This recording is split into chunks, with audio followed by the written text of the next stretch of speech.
Good afternoon and happy Friday, everyone. I am Christy Rutherford, and today we're going to be talking about from imposter to unstoppable, how to find your confidence and peace. And I have the amazing, phenomenal Terry Bradford Crane. So, Terry, let's jump into it. Hey, Terry, happy Friday. How you doing? I'm doing great. How are you? I'm great. All right, Terry, what was going on? Because you reached out to us, I think it was last September. I don't know what Mhm. month it was. Yeah, what was going on August, with you September. when you decided to work with us over here at Vision Finding International? So Terry did the former pay raise playbook, which is now the high value blueprint. So that was a live 3 day. So what was going on with you when you chose to work with us? I was quite close to having an existential panic. I think in August of last year, I dropped off the last of my four children, two of the four off to college. And I had been at home primarily raising them for 20 years, though I did have other activities going on in my life as a business owner. And all of those years, I wanted to get back into the workforce uh, and didn't know how to explain my value, ask for my money, and communicate the value I bring to the table um, in the corporate world, and thought that I would attend the pay raise playbook at the time. And you started talking about everything except for the money at first. But and so that's what prompted me. I had been watching you for a couple of years, and I decided to attend one of your Saturday sessions and then join the pay raise playbook session for over a weekend. Oh, y'all make me so happy. Yeah, we talk about everything but the money. Cause y'all think that the money is the problem. And I know that it's all internal. So what was, one or two of your biggest lessons of what you learned about yourself when we didn't talk about the money? What did you learn? I learned that after reading the book and thinking I didn't have a trauma default, that I actually did have a trauma default. I learned that over the years, I have been doing things that add value to me as a person, to the two businesses that I've been doing or running. And if I decided I wanted to go back into the corporate world, I add value to that also. I have choices. It helped me see clearly uh, not only what I brought to the table, but what I could ask for in terms of compensation. I had completed the task, Christy. Um, the task at the time, though I was doing many other things, the task at the time was to raise my children and teach them to be responsible, good citizens, athletes, academic, you know, geniuses, whatever the case may be. And I completed the task. And I was shortchanging what that task was, and I did have something to bring to the table, and so that was. I learned to take care of myself. I wasn't taking care of myself for years. I'd been pouring into other people and not believing when other people told me that I was fabulous and shortchanging what I was doing. And through the pay raise playbook, I realized that no, yeah, you've done some great things, and you do have something about a value to add to whoever you work with.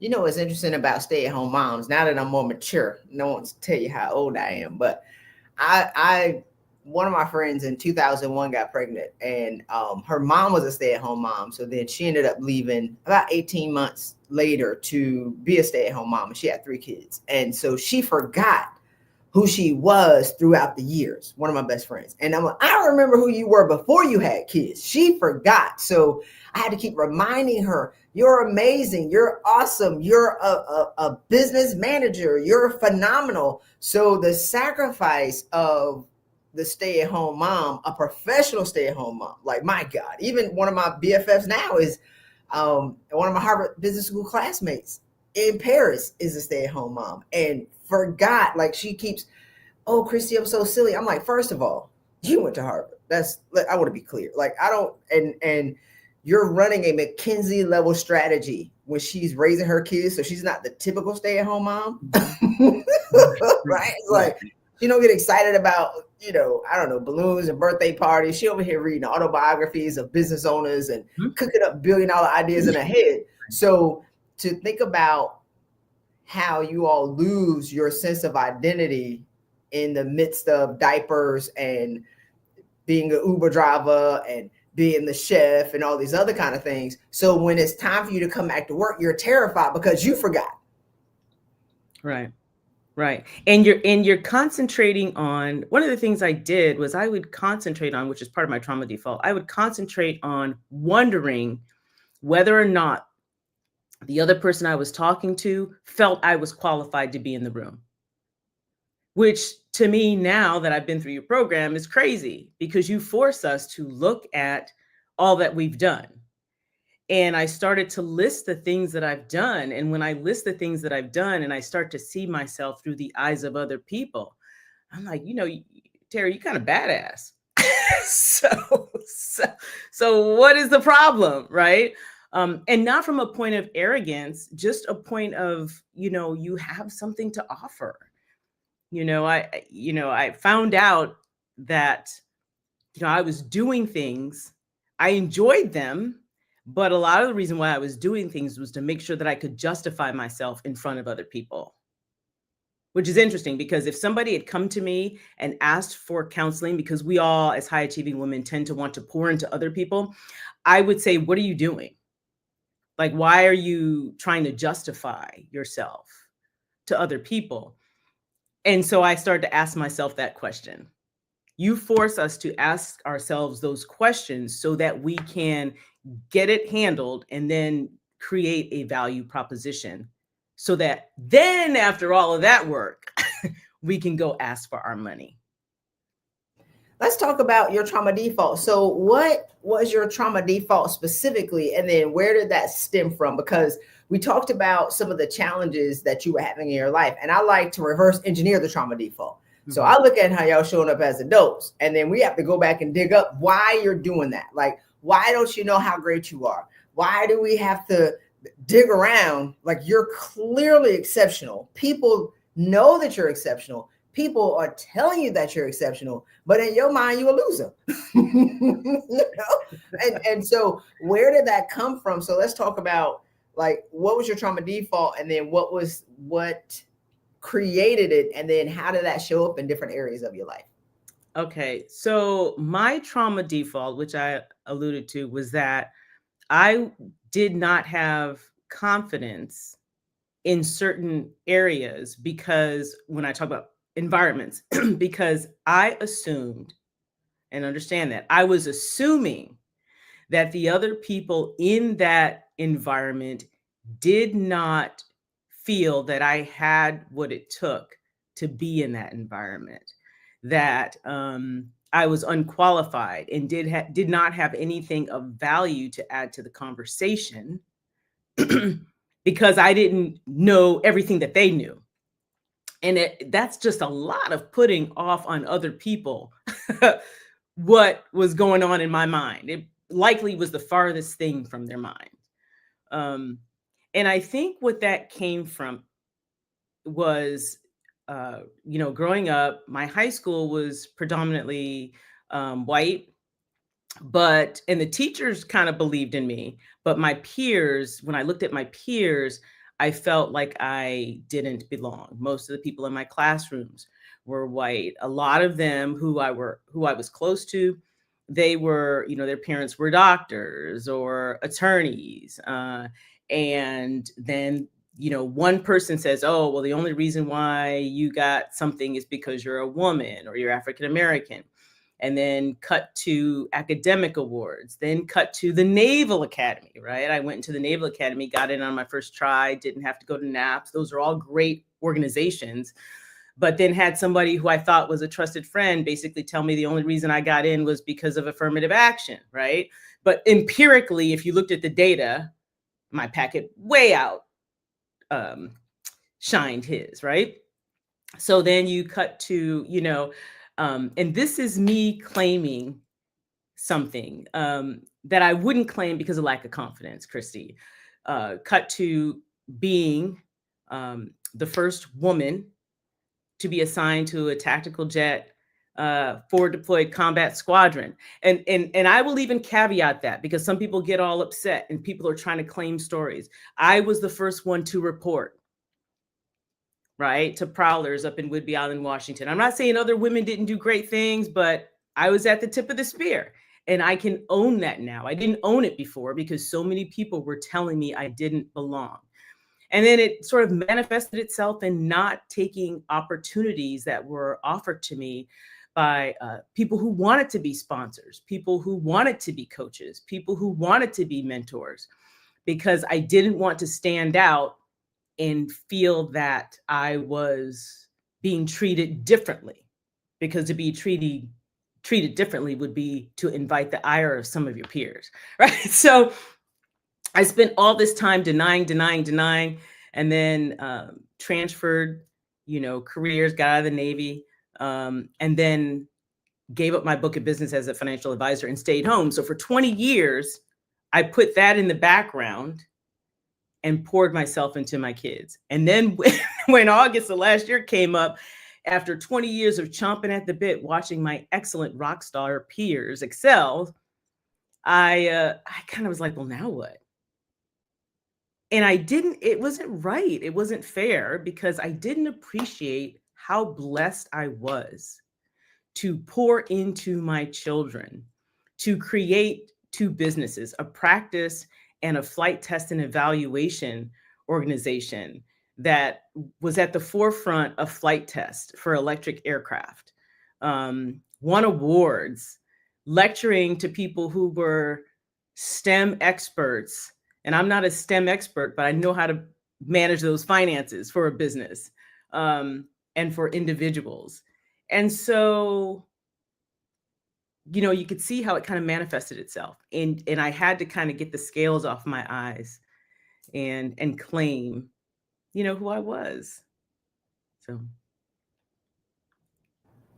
I mean, I wish I had like how some people are artists. I'm not an artist, I'm a cook. The people who draw. I wish I could, but I draw stick figures. If I had a pad right now, I'd be drawing the stick figures of. Okay, so your trauma default started when you went to a predominantly white school, and y'all didn't have that much money, right? But we were poor. Poor In that school, right? It's all right. Mm-hmm. It's all right. You was in that school, so that's great benefit. So, but they told you that you didn't belong.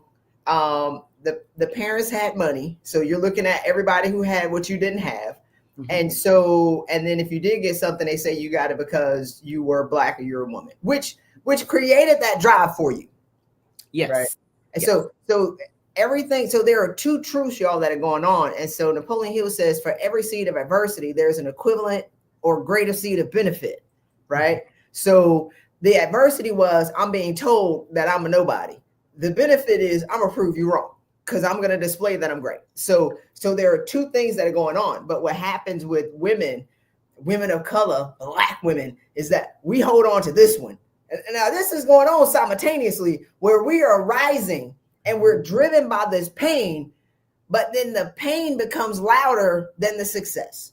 The pain so success doesn't feel successful because you're in pain. And then you don't know how great you are, no matter how many awards you have, no matter how much money you got, no matter all the great things that you're doing, no matter how many people tell you, child, because you was like, people were telling me. And so you don't see anything special about you, because the narrative in your head is going in, I'm not that special, I'm unqualified, I don't belong in the room. They're not, you in the room, now I'm getting loud, saying you don't belong in the room. Right. Right. In the room where people are telling you that you're exceptional, and you're saying in your head, they think I'm unqualified. That was in your head. Yes. Yes.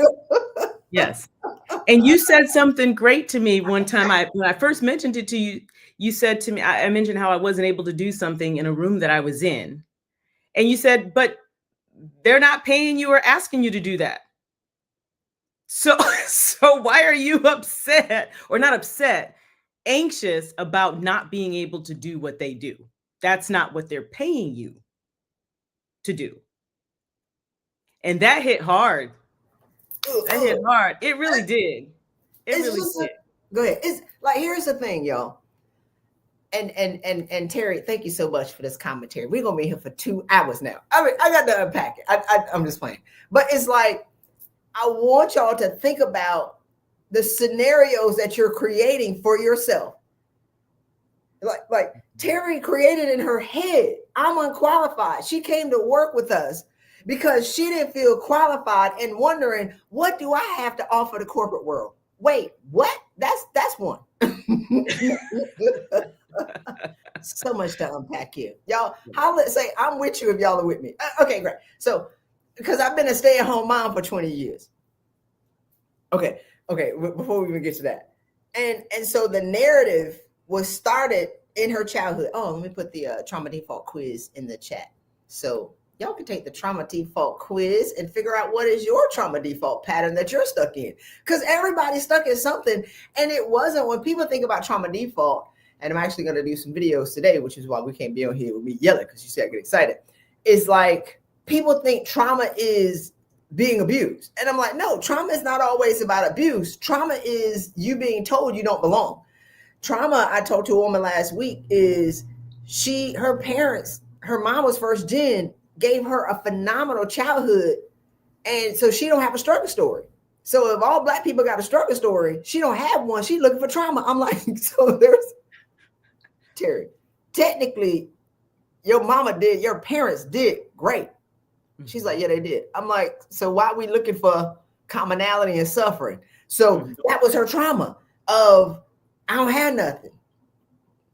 Anyway, so, and somebody asked the question of, what does Trump firing 300,000 Black women in the last 6 months help or hurt the narrative of the imposter syndrome? You know, I'm about to go down a rabbit hole. I'm not going to do that.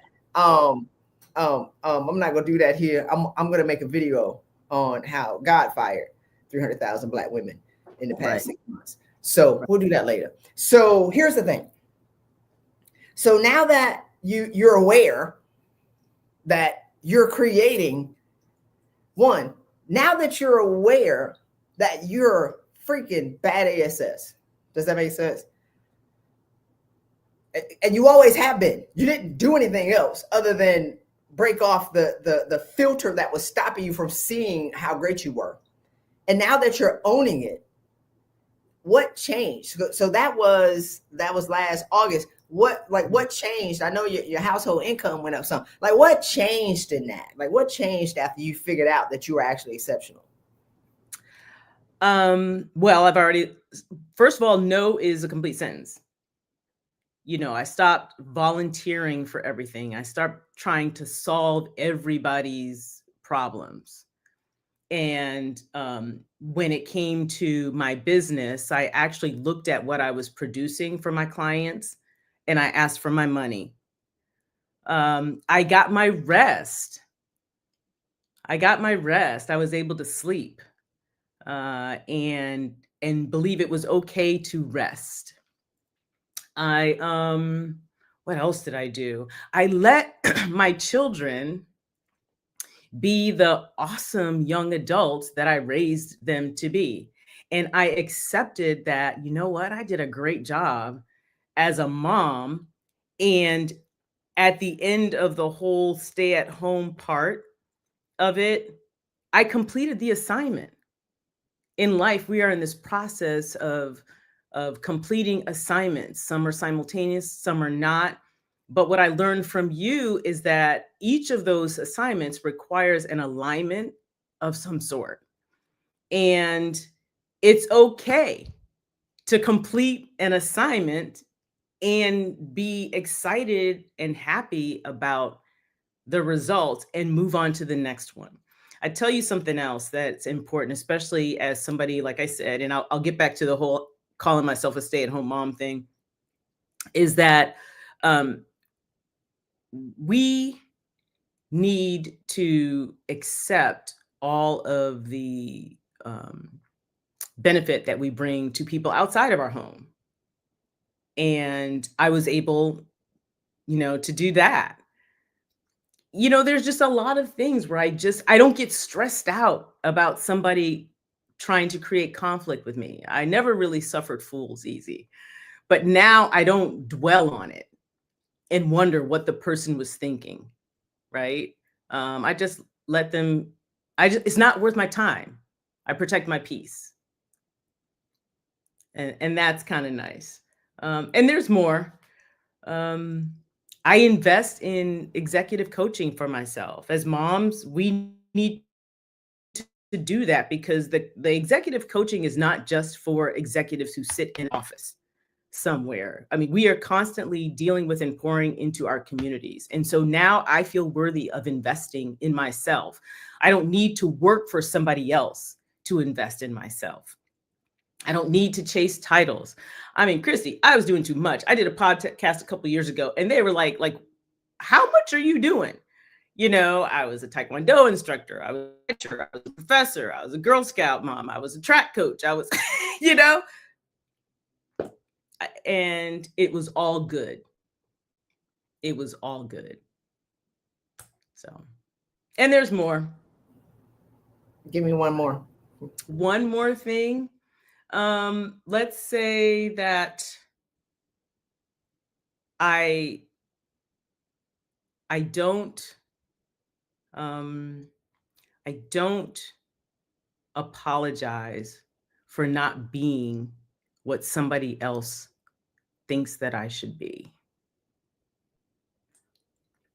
Whether I verbalize that apology or not, I don't apologize for that. I've done good. You've done good. I mean, if a woman can say I've done good, my God, if a Black woman can say in this present moment, I've done good, miracle. If a stay-at-home mama can say I've done good, I mean, that alone sets you free to be who you are. Now let's talk about this stay-at-home mom thing that we just got to. Right. I mean, you know, I asked you to ease because I wanted you to have the clarity before we talked about it because you didn't know. So the backstory is Terry kept talking about being a stay-at-home mom while telling me she had two businesses and she was a professor and a Taekwondo instructor, but I'm a stay-at-home mom. And she started talking about all the things, the other stuff that she was doing. So she has this laundry list of overworking to prove that she has value. She has this not only in her business where she's working a gazillion hours a week, she's volunteering in the community. So she has this long list of things that she's doing that are monetized, the first half. Then service on the bottom half, but telling me she's a stay-at-home mom. So what did you just realize 7 minutes before we hit the live button on this story that you're saying? Mm-hmm. Go ahead. I'm gonna let you have that. I forgot it, but it was profound. But I forgot specifically what I said, Christy. I asked you who told you that you was a stay-at-home mom, but you were an entrepreneur. You weren't I mean, I don't know if it's a classical definition of what a stay-at-home mom is. I've seen my friends who have claimed to be stay-at-home moms. Like I'm 40 something, maybe I'm a little bit older than that, but whatever. It's like, so my friend that left the workforce and all she did was take care of the kids and her husband was the breadwinner. And then she managed the money. Actually, several of my friends became stay-at-home moms. Right. And then, so they're dependent on their husbands for the money. And I'm not saying I ain't married, so I ain't getting into all of that, but that's all they do. And then they make cupcakes and cookies and they do the kids and the, you know, the snot nose and all this other kind of stuff, but they don't have a business. Right. So that's my definition of stay-at-home mom. So why you keep saying I'm a stay-at-home mom, because it does mean something to women, professional women, where it is not necessarily lauded in the way that it should be when it comes to professionalism and your ability to multitask, right? Like, so stay-at-home mom to women and to the professional workforce, it shrinks who you say you are, and it becomes this when it's so much more. So you kept shrinking while telling me all this other stuff, and I started to get confused. Right. And I just, you know, there's the term stay-at-home mom because I was not in the corporate world. And what you didn't have a stage to show people how great you that's what it was. I wasn't in an environment where the people that I was pining to be with, right? I wasn't there for them to see what I was doing. When you're a small business owner, the hustle is on, right? Being an entrepreneur, the hustle is on, but not everybody gets to see you. You don't have the big titles. You're not walking into the big office somewhere. You have the office at home. And so I was not receiving the affirmation from the people that were doing the things that I thought would validate me. Right? Maybe you need to rewind that. You got to rewind that because that's so good. So you're pining to be with the people to show them that you have value, so you didn't have a stage. But then even if they told you have value, you was going to reject it anyway. But go ahead. Step. Wow. Well, hold on. Let me survive that gut punch that you just gave. That was it. And I think that just kind of reinforced it over the years. It really did. So I kept saying stay-at-home mom, even though I had 2 businesses I was running. Right. I had my financial practice and my clients loved what I was doing. And I had our flight test and evaluation business that I was running, providing, support for, on the tip of the spear, electronic aircraft, and other T&E projects. 2 businesses I was running on top of truly doing the stay-at-home mom stuff. And I homeschooled for a while. So, yeah. So ordinary woman. So you're, badass sis, because it's my friend who over there cooking in Paris. I know she probably watching and making healthy meals for her kids and, raising. That's all she's doing. Does that make sense? And Right. And it's exceptional. Yes. But you were doing that and this. Yes. Running yourself raggedy, which is why you weren't getting sleep. So when you talked about, it's okay to rest, you weren't resting. No. And you didn't have peace. No. And then when I finally got what I thought for 20 years I wanted, an opportunity to have the time to do what I wanted to do, I was anxious and I was like, let me get on this call with Christy so I know what to do next. That's what happened last August. I felt like I was free falling almost a little bit. The outside couldn't see it because I was still busy doing what I was doing and trying to do it to the best of my ability. But there was a bit of internal sort of angst.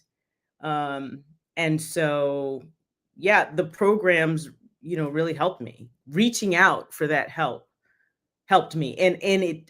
You have to be humble.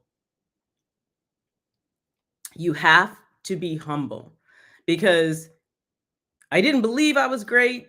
I kind of knew I was great. I knew I had these different sort of positional authorities in my life, but I had to be humble enough to come and say, okay, well, maybe I may not be ragging on the ground dragon, but clearly I need somebody to pour into me so that I can get aligned with the next task, whatever it's going to be, and be my level best at it. But, what we do better is that we just reconcile the books on how you see yourself. So y'all come in and be like, what my resume? You be like, man, we even gonna talk about the money. Right. Pause. Right. Let me talk about how you see yourself first. First and foremost, we need to know who we talking to, and who you are is completely different than who you think you are. That's what we do better than anybody. That's how we can double and triple salaries over here, get these 7-figure packages, $421 million in salary raises and business revenue. It doesn't take that long because I know exactly who you are. Y'all don't know who you are. And so the work, Terry, is there are no more boxes on the Scantron for you to check. That's my favorite thing. You can't do one more thing to be great. And so what I think in your mind was something that was significant, which was a significant accomplishment. You didn't have the next thing to run to, and you're tired. Because by the time you drop the last baby off, you be like, my God, you crumble. Like you can't, I can't do anything else. I'm a nobody. You'd be like, wait, but I'm everything. And so I know that we've gone around on this for like 30 minutes, but I really want the people to understand and the women to understand, and especially the Black women who are just, laid off and they're over here languishing in these communities, singing the woe is me stories. I'm like, man, if y'all don't get up and remember how great you are, because you can't I can't sell Terry a story that she's not willing to take. Terry is not a victim. I call Terry a victim. It ain't what people call you, it's what you answer to, right? Like you'll be like, oh, okay. So they said I now know I have value. And just because this organization say I'm no longer valuable to them, doesn't mean that I don't have value. Let me go see who else gonna pay me my money. It's not. So that's the problem of what's going on, is that people were laid off, and because they're carrying these internal conversations of not feeling valuable anyway, and the organization lets them go and says they no longer have value to them, they crumble and say, I don't have any value. That's the problem of what's going on today. So, all right. So Terry, what happened? So, all right. So you did that. You got some sleep. Y'all made some extra money. I'll be counting y'all money. Then you did advanced office politics. I think it was like a month ago. We did it like a month ago.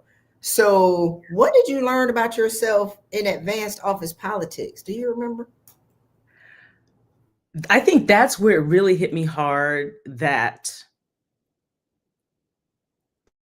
in many of the environments that I was in, I was playing small, and people knew that I wasn't the kind of person to play small. And I learned how to recognize and reconcile my strengths with the people around me who were also high achieving for the better of myself and my team. And so I think that that's really what I learned in advanced office politics. And going through the process sort of let me tarry while I was tarrying. The biblical word tarry, right? By the time I finished advanced office politics, I was able to breathe. I had my rest, I had my exercise, I had my confidence. Now in confidence, I can see how I interact with other people, but I wasn't still. I rested, but I wasn't still. And whether you were an executive or a stay-at-home mom, whatever you're doing, you need to hone your skills and invest in yourself to keep yourself useful for yourself, for your family, for your community, your spiritual higher power that you serve, whatever the case may be.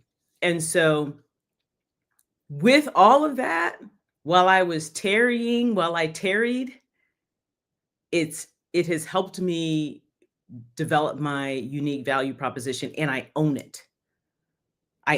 It's not something that I'm trying to fit into what other people expect me to offer.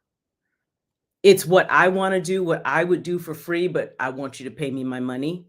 It brings me joy, and I own it. I'm not saying that I am something because somebody else thinks that that's what I should be saying.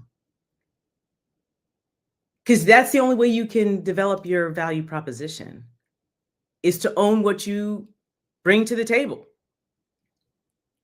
And not be embarrassed by it. Don't be embarrassed by your story. Claim your story. Don't let people take and remake your story. I was allowing people to take and remake my story over the years. You know who you are out there. Some of you are watching, some of you may not be. That's okay. And all of that came out of understanding how to maneuver and navigate in an office situation. It's really about maneuvering and navigating in environments. That's what I would say. So this was just 5 days of work. Well, I must say, Chris, hold on. Before, and I'm gonna let you do it. I'm gonna let you finish. Okay. It was 3 days. Once you're open, because a lot of times, Terry, people think this transformation has to come with us talking for 2 years. You're like, no, we talk for 3 days. Once you know what you're doing wrong, you can fix it. That's all. All I'm doing is showing you what you're doing. Like, that's what we do. I'm not holding your hand. We only work with high achievers because I ain't got time to be beating y'all in the head all the time. Now I may, drag you, not in my new 2025. But anyway, so we're just asking the tough questions, right? Me and the team. And then once you see what you're doing, you'll be like, oh my God, now you can fix it. And then you build the habits, right? So that's when we go to the work. So now she has to build the habits to now stay in the awareness and keep the bubble open, right? The happy bubble open, because when it starts to come down, you'll be like, no, that's not true, right? So I want you to talk about that. And then we did advanced office politics. That was 2 days. That set you free. I'm gonna need your before picture. I didn't know you was gonna get on here looking all shiny and stuff, because I remember who you were last year. So it's like, I'm gonna need that before and after picture though. But it's like that's when you saw, oh my God, I'm really great. You had no idea. And I wasn't, oh my God, people were mentoring me. And I was like, no, because I don't want the white guys to think you're mentoring me because I'm a Black woman. So I'm going to reject the mentorship. Wow, they taking it. Right.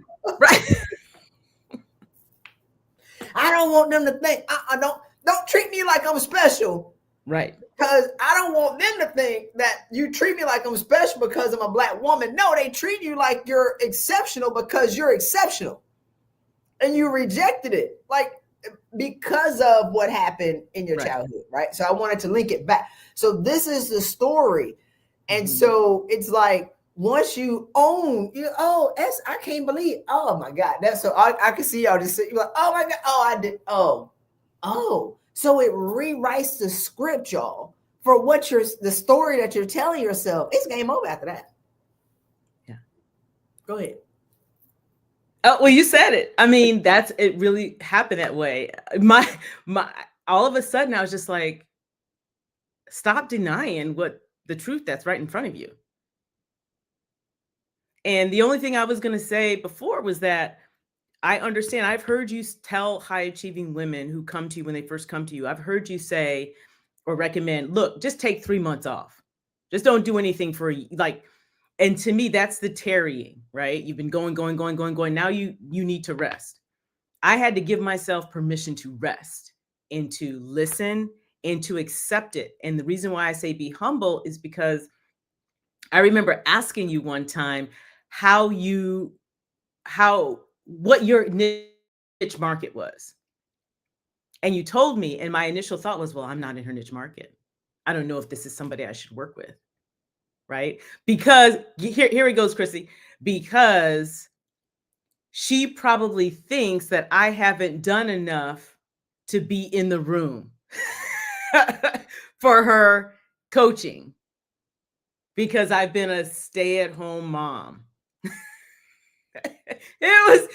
I'm laughing now, but it's just so sad, but then you know what you said? You said, after you told me what your niche market was, you said, my clients self-select. And I looked at myself and I said, well, if they self-select and I keep coming back, then it doesn't matter what she says her niche market is. This is something that I need for me.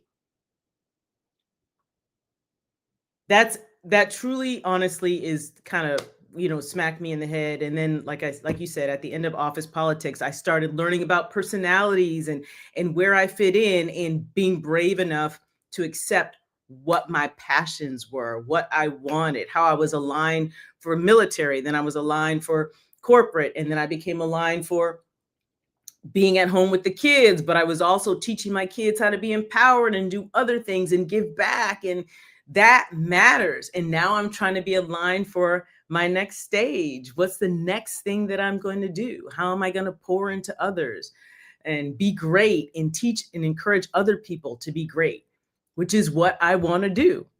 And if I wrap that up in a financial plan or a workplace benefit program, then pay me my money, because you're going to see differences. And I could not have said what I just said with conviction 2 years ago. Here's the thing. And as I've talked about the 4 pillars to get into the 500,000 to the $1 million level, I got the data. I've worked with over 300 people. 270 women, some men. It's been great. 30 countries, 15, 20 industries. Passion is number one. I want to be clear. It used to be relationships, Terry, but 2025 is different. I used to say relationships was the number one way to get a job. Now I'd be like this: passion.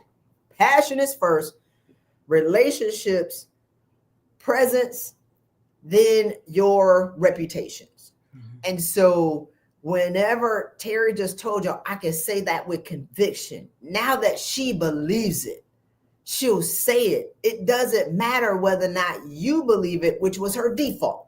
So if y'all show up in a room, you're in the room. Now being an imposter after you got in the room, and then you want them to make you comfortable to be in the room, they're going to run you out of there because that's not their job.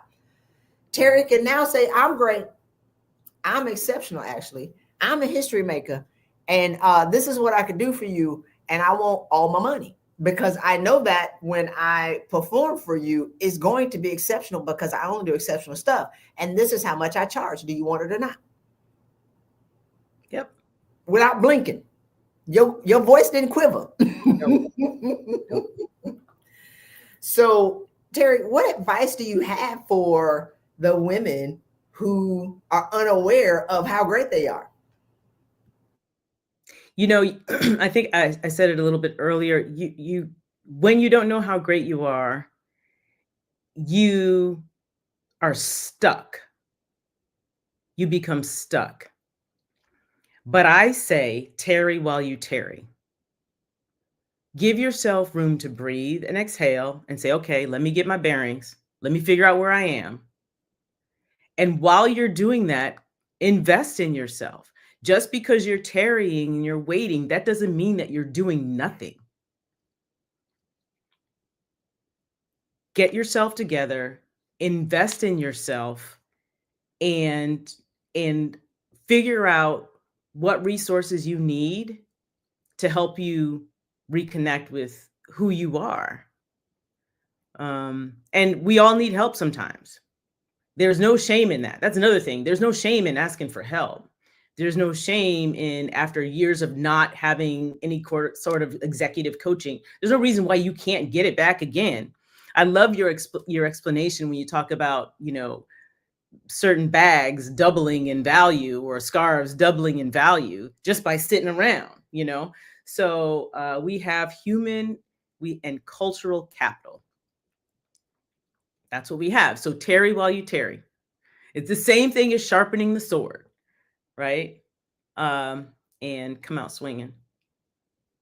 That's so good. I'm so proud of you because I remember who you were. I like to bring up old stuff, but but I love to see the journey, right? And so I appreciate you coming on and sharing your insight because I've interviewed I don't know, maybe like 60, maybe 70. It's been a lot of my clients over the past 6 years because while the narrative of what women can't do, while the narrative of what Black women can't do, white women, Indian women, because we serve the wide variety of markets over here.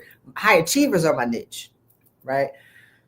Y'all keep listening to the beat of the drum of what you can't do and listening to it for 6 years has now put you in a state of this box is like this big when I'm showing y'all every week somebody who is winning. This is not a recording from 2020. Me and Terry are not talking in 2018. This is 2025. I am showing y'all proof again and again and again of what's possible if you just take care of yourself. Yes. What's possible if you just own how great you are. What's possible if you just change the narrative of how you see yourself, and then when you change the narrative of how you see yourself, you'll see that how you thought people saw you was a reflection of the thoughts that you had going on in your head. Mm-hmm. And so, all right, last question, because this is longer than I wanted it to be, but it's great because I feel like you have so much to offer, especially the state of what's going on in the world.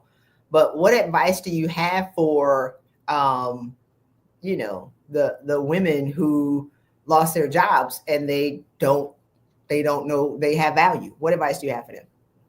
They don't know if they have value? Or they just lost, child. They out here mad and angry, and they joining these communities of let's suffer together, and corporate don't want me, and these spaces aren't built for me, and I'm just like, man, just stop. Right? Like, I'm okay. This is my question, and I talked about it earlier, and I forgot. I didn't write it down.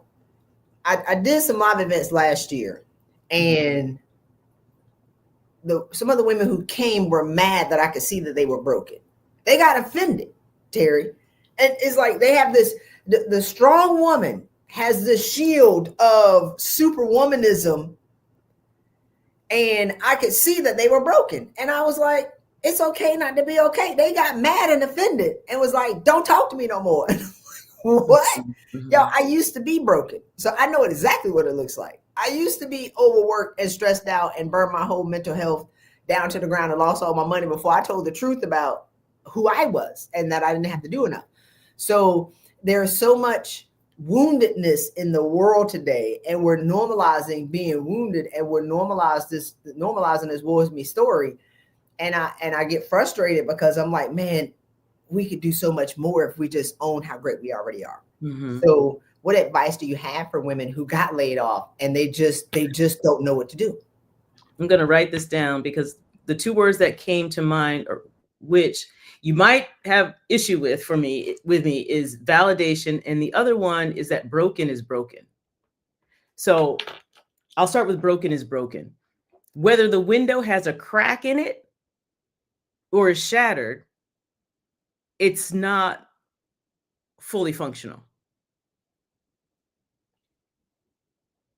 So when you say that someone is broken, or you saw in me that I was broken, there are levels to this thing.